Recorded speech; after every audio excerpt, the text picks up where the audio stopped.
All right, so for part 4, we're going to talk about the spinner, or can also be used as a cripple style pattern for the Mayfly hatch. And this is when you would, this is the fly you would use when the hatch is kind of coming to the end, and you're seeing fish eating in the back eddies in the slow water where the spent or mating insects have kind of congregated because the current has swept them into there. It's also where cripples and stuff that didn't make it off the river surface, or ones that got kind of smashed back down into the river from the wind, get swept into, and you'll have fish, especially big lazy fish and smaller little guys, that take the easy pickings of the spent or spinner or crippled mayflies. And this pattern kind of covers all 3 of those.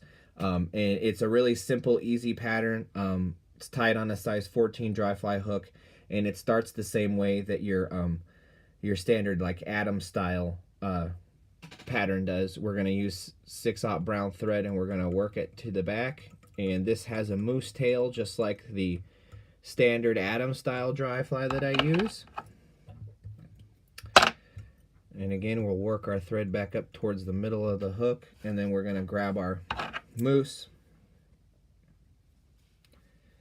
and get a dozen or so hairs of moose, and we're going to stack those so they look all pretty,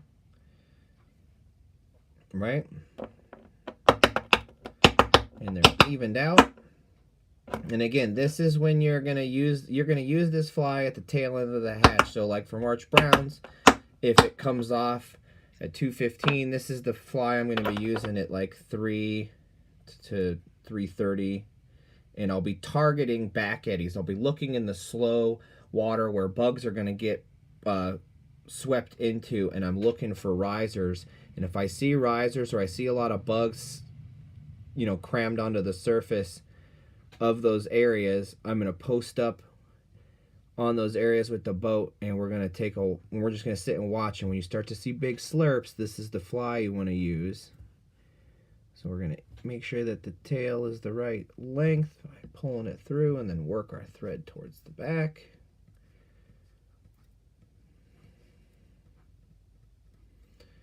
Alrighty. And then clip the butt ends off, and then you're going to go ahead and tie your wing in just like you would your split wing, except for you're going to use 2 CDC puffs for your wing. So I'm using CDC puffs in brown, and you're going to tie these in horizontal, one on each side of the fly, because, and you're just going to do 2 light thread wraps. You're going to tie it in butt first, maybe. And working with CDC tufts can be the frustrating, tedious part of these flies.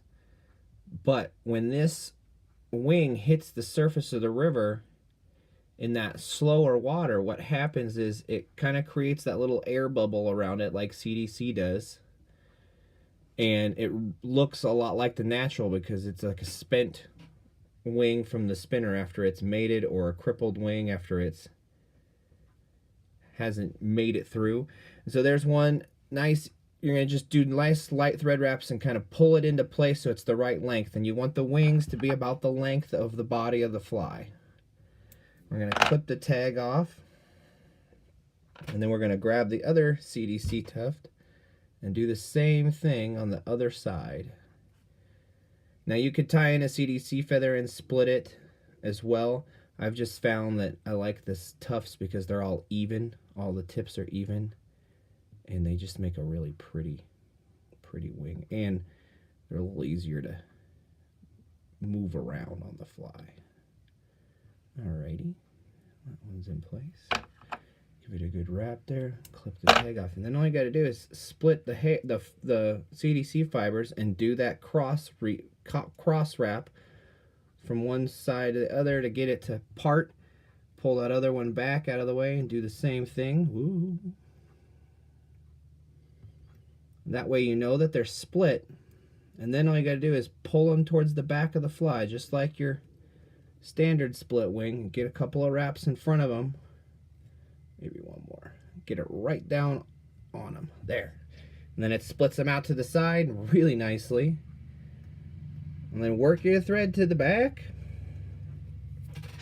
And then you're going to add your dubbing. You get your wax here. Just a little bit of wax. Get your dubbing. And again, I'm using that Senyo's Fusion dubbing crusty nail with the red and the gold and the brown. And I like to make this body a little bit lighter, not as beefy. And there's no hackle on this fly, so this is not a fly that I would typically throw in the faster water. This is kind of reserved for that slower walking speed or less water, the churny back eddies and stuff like that, where dead and spent and spinner mayflies are going to get pushed to with the current, and where you're going to have big lazy fish laid up in there slurping on them because it's an easy meal. And so that's a nice thinner body, less tapered, all the way up to the wings. And if you get the CDC kind of pulled into your wraps with the dubbing, just kind of grab your fingers and pull them out. There we go. And then when I get up to the wing, I'm going to pull the fibers of the CDC, and I'm going to just do a quick little tight one right behind them, and I'm not going to go between them. I'm not going to cross weave with the dubbing noodle on there, because what'll happen is it'll mess up the CDC and it'll get them to fold all funky. So you just want to get it right up onto them so that they kind of push forward like that. And then you're going to grab then you take your fingers and sweep them back, put one in front, and build that up, and that'll get them to pop back out to the sides. We need just a touch more dubbing. That's probably too much. And we can build the head, and you can build the head just a hair bigger, just to kind of give it some meat. There we go. Grab your whip finish tool and finish it off. Whoa. Nope, that didn't work. I'll put one more in there. Didn't quite get that knot right. There we go. And cut the tag end off. Get your head cement and give it a dab. Alrighty. Oh, it's too much. There we go.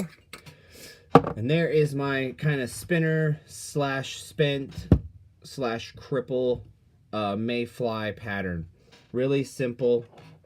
It's a moose tail, dubbing body, and then the CDC tufts for the wings. You can see those are split and they're horizontal. So when this fly hits, it's going to ride really flat right on the surface of the river and kind of get stuck in the surface film. And that CDC wing is going to kind of create a little air bubble and kind of get stuck in there, just like the natural wing would.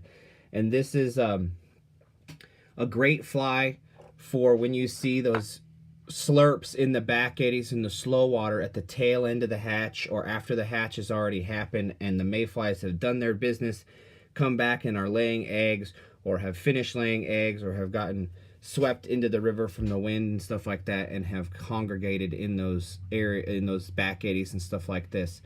This is the fly I'll use.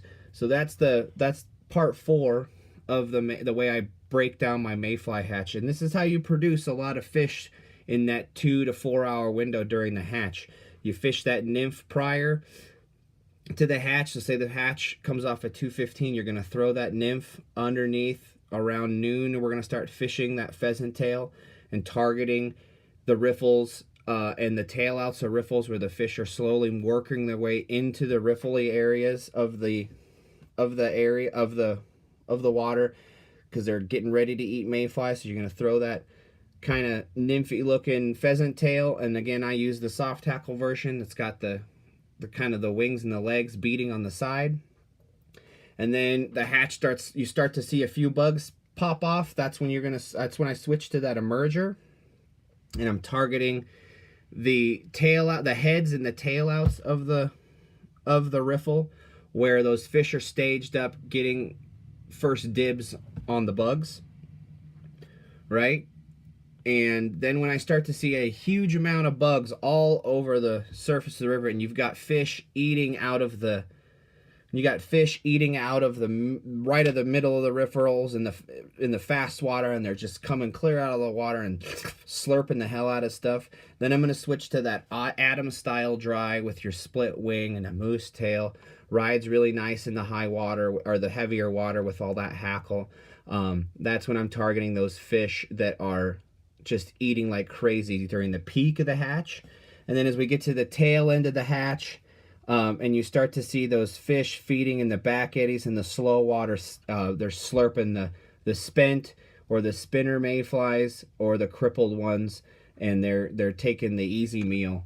And a lot of the times they're eating these. The bigger fish will wait and eat these when there's just a bunch of dead or mating or crippled mayflies in those slow water areas along the banks and in the back eddies and on the turns and stuff like that. I'll switch to the CDC split wing that rides really flat with the moose tail and a little bit smaller profile body. So that's how I break down the mayfly hatch and produce more fish during it instead of just throwing one standard dry through the entirety of the hatch. We'll break it down and we'll fish the different stages of the hatch and we'll key in on, and we'll fish for those trout that are keyed in on those specific aspects of the hatch, because you'll have fish that will mostly eat the nymphs, you'll have fish that will mostly eat the emergers, you'll have fish that will mostly eat the big ones, and you'll have the big during the adults as they're hatching and kind of drying out in the main riffles, and then you'll have fish that key up onto the spinners and the spents and the cripples and the back 80s and stuff like that. And if you've got, a 2-3 mile stretch of river that you can break down like that, every time you get to a riffle, you can break down, okay, I'm going to fish these fish first, then I'm going to fish these ones, then I'm going to fish these ones, and then we're going to take the corner, there's a back 80, we're going to try that.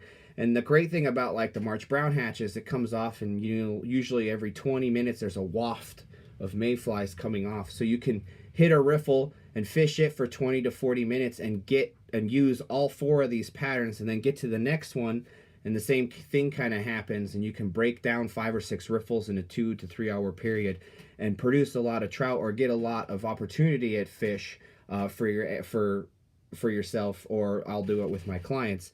And that's just kind of the way I break down my mayfly hatches, and that works with blue wing olives, it works with PMDs, and the mahoganies, things like that. So don't be afraid to change it up and try all the different stages and fish all the different stages of the hatches, and tie flies for the specific stages of those hatches.